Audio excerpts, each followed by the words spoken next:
మనతో హరీష్ గారు అయితే ఉన్నారు. వారితో మాట్లాడదాము. సార్, ముందుగా కంగ్రాచులేషన్స్, ఎందుకంటే ఇంతమంది ఫ్యాన్ ఫాలోయింగ్ని తెచ్చుకున్నారు. So hearty congratulations sir. ఓ థ్యాంక్ యూ. ముందు కంగ్రాచులేషన్స్ అంటే బయటకు వచ్చినందుకు కంగ్రాచులేషన్ చెప్తున్నారేమో, ఇదేంట్రా ఇదేం ఆనందం రామనుకున్నాను నేను, మీరు సంజనా బ్యాచ్ ఏమో అనుకున్నాను నేను. కాదు సార్, అంటే ఇంతమంది సార్, ఎందుకంటే ఇంతమంది అభిమానాన్ని మీరు తీసుకున్నారు, యాజ్ అ మాస్క్ మ్యాన్ లాగా వెళ్ళారు. మీరు వెళ్ళే ముందే ఇంత నెగిటివిటీ వస్తుందని మీకు తెలిసే ఉంటుంది కదా, ఇది ఎలా హోల్డ్ చేద్దాం అనుకున్నారు, మీరు ప్రూవ్ చేసుకుని వచ్చారు? డెఫినెట్గా అయితే నేను మా వైఫ్కి నా ఫ్రెండ్ నాకు తెలిసిన వాళ్ళు చెప్పాను, అంటే షోలో నేను ఎలా కనపడతానో నాకు తెలియదు కదా, మన నుదుటి మీద ఏం రాస్తామో మనకు తెలియదు కదా, అవును ఏ రాస్తుందో. ఒకవేళ నీకు పొరపాటు చేసేలేదంటే పొరపాటు చేస్తే నెగిటివ్గా బయటకు వెళ్తుంటే మాత్రం ప్లీజ్ బయట ఉండి నువ్వు వాయిస్ రేసాము కొంచెం. హరిత తనేమందంటే నువ్వు కన్నా నువ్వు బెంచ్ మార్క్ సెట్ ఈ లెవెల్లో సెట్ చేసేలావు, నీ అంత మాటకాని కాదు మాట్లాడాలంటే, లేదు హనుమంతుడికి తన బలం తనకు తెలియదు కదా, అలా కాదు, నువ్వే నిజమైన అగ్ని పరీక్ష, నీకు సీతాదేవిలాగా నువ్వు పోరాడే బయట ఉండే అని చెప్పి అన్నా నేను. సో కాబట్టి ఎక్కడో మీరు చూశారు కదా నా తర్వాత జర్నీ, ఇది అంతే. ప్రూవ్ చేసుకున్నారా సార్? లోపల ఉన్న తర్వాత మీరు ఏదైతే అనుకొని క్యాలిక్యులేటెడ్గా వెళ్ళి ఉంటారు కదా, ఆ క్యాలిక్యులేషన్స్లో మీరు ప్రూవ్ చేసుకొని వచ్చారని మీరు అనుకుంటున్నారా? అసలు నేను ఏం క్యాలిక్యులేషన్స్ చేసుకోలేదండి. ఇదేనా క్యాలిక్యులేటర్ వేసుకుని క్యాలిక్యులేట్ చేసుకుని ఇలా చేద్దాం అదేం కాదు.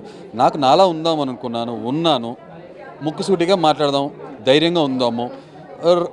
రైట్ ఆర్ రాంగ్ అనేది జనం చెప్తారు కదా, అలాగే ఉన్నాను, simple, no calculations, nothing. Sir, ఇన్ని రోజులు మిమ్మల్ని సపోర్ట్ చేసిన ఫ్యాన్స్కి మీరు ఏం చెప్పాలి అనుకుంటున్నారు?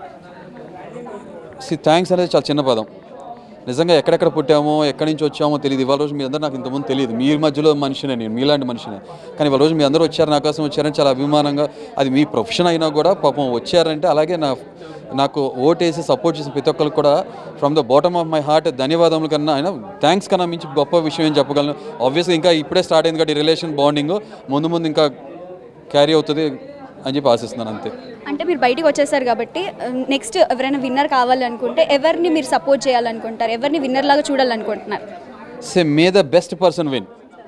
ఓకే, నాకు ఆ బెస్ట్ పర్సన్ అనే మనిషి నాకు ఎవరు అంతగా అనిపించలేదు. It is too early for me to judge. So నేను కూడా నాకు ఒపీనియన్ మాత్రమే ఉంది కాబట్టి నేను కామెంట్ పాస్ చేయలేను.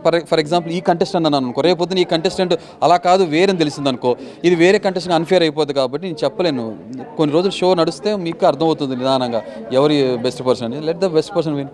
సార్, జనరల్గా ఉన్న డౌట్ ఏంటంటే బిగ్ బాస్ స్క్రిప్టెడ్ అని అంటారు, లేకపోతే రియాలిటీకి కొంచెం దూరంగా ఉంది అని అంటారు. సార్, ఎంతవరకు రియాలిటీ? ఎందుకంటే మీరు ముక్కసూటి మనిషి కాబట్టి ఏదైనా స్ట్రైట్ ఫార్వర్డ్ చెప్తున్నారు కాబట్టి మేము మిమ్మల్ని అడుగుతున్నాం, ఎంతవరకు ఇది స్క్రిప్టెడ్, ఎంతవరకు ఇది రియాలిటీ? నా హెయిర్ లేకపోవడం అనేది రియల్, తీసేయటం అనేది. అయితే ఎంటర్టైన్మెంట్ ఇండస్ట్రీలో ఉన్నాం కాబట్టి ఇందాక నేను చెప్పినట్టు ఎంతో కొంత ఆ ఇంట్రెస్టింగ్ ఎలిమెంట్స్ని ఫ్యాక్టర్స్ని యాడ్ చేస్తుంటారు తప్ప I don't see any scripted thing. Food మాకు ఎలా వచ్చేదో నాకు తెలుసు, మిగతా నేను చూశాను కాబట్టి అదేం కాదు. అంటే షో ఫార్మేట్ ఏంటంటే ఏదైనా సరే చూపించేప్పుడు కన్స్ట్రక్టివ్గా స్టెప్ బై స్టెప్ చూపించాలి, అలా చూపిస్తారు తప్ప నాకు పెద్ద స్క్రిప్టెడ్గా అనిపించలేదు. ఇందులో మీకు నచ్చని కంటెస్టెంట్స్ ఎవరు సార్ బిగ్ బాస్లో? రియల్గా జెన్యున్గా స్ట్రైట్ ఫార్వర్డ్గా లేరు కాబట్టి నాకు నచ్చలేదు చెప్తున్నా. సంజన పేరు చెప్పాను, నేను బర్నీ గారి పేరు చెప్పాను, ఇమాన్యుయల్ పేరు చెప్పాను. వాళ్ళు మంచి క్వాలిటీస్ ఉన్నాయి. బర్నీ గారు మంచి యాక్టర్, అలాగే ఇమాన్యుయల్ మంచి సెన్స్ ఆఫ్ టైమింగ్, హ్యూమర్ ఉన్న మనిషి. సంజన గారు కూడా చిలిపిదనలు చేస్తారు. కానీ ఒక ట్రూ పర్సనాలిటీ కనపడాల్సింది ఏంటంటే వాళ్ళ ఒక ట్రూ సైడ్ కనపడాలి. గేమ్ ఆడటం కన్నా కూడా రియాలిటీ ప్రోగ్రాంలో ఉన్నా కంటే రియల్గా ఉంటే బాగుంటుందని నేను ఆశిస్తాను. అది కనపడలేదు. సో అందుకనే నాకు కొంతమంది నచ్చలేదు, అదే చెప్పేసాను. సార్, బయట నుండి హరిత గారు మీకు ఫుల్ సపోర్ట్ చేశారు, మీరు మీ వైఫ్కి ఏం చెప్పాలనుకుంటున్నారు?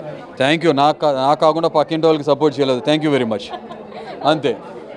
సో చూసారు కదా, ఆల్మోస్ట్ బర్నీ గారు కానీ ఇంకా లోపల ఉన్న కంటెస్టెంట్స్ గురించి కొన్ని నెగిటివ్ విషయాలు అయితే తెలిసాయి. అండ్ ఆల్సో పాజిటివ్గా తిను బయటికి రావడం, ఇంతమందిని ఫ్యాన్ ఫాలోయింగ్ తెచ్చుకోవడం అనేది గొప్ప విషయంగా భావిస్తున్నారని అంటున్నారు హరీష్ గారు.